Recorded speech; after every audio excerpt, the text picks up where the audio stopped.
Hi, I'm Lisa Adam of the Museum of South Texas History, and I'm here to show you two wonderful handmade objects from our collection that have some relevance to the age-old important question, flour or corn?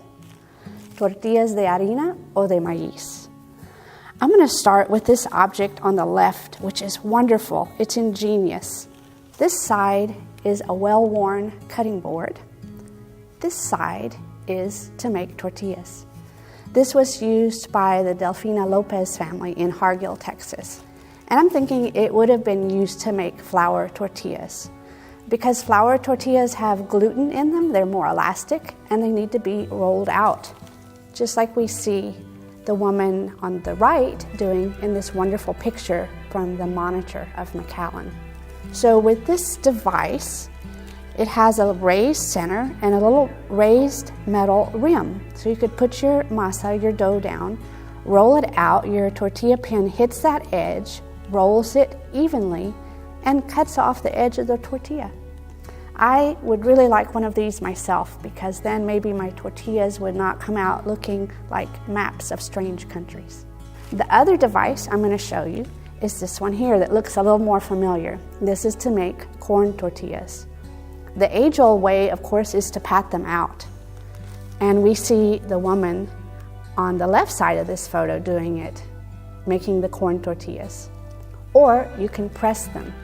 And this is a wonderful, handmade, heavy-duty device that was used by Martina Rios in San Perlita, Texas.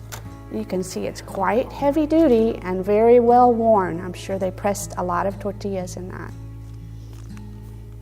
Both of these presses were used in the 1940s, when a lot of women were still making tortillas completely from scratch, even corn tortillas. So more than flour or corn, one of the big questions in the last century has been homemade or machine-made.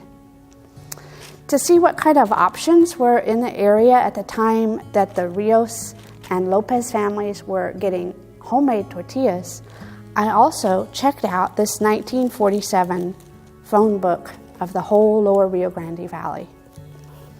So I went to see what if they got in the way of tortillas.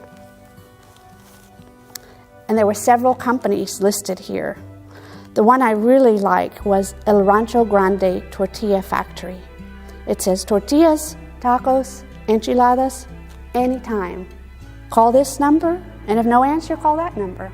That's my kind of place. So several of these factories existed and were listed in the phone book. I'm sure there were more neighborhood places as well that weren't listed. But these bigger companies, and they even say factory, were probably using machines to make tortillas.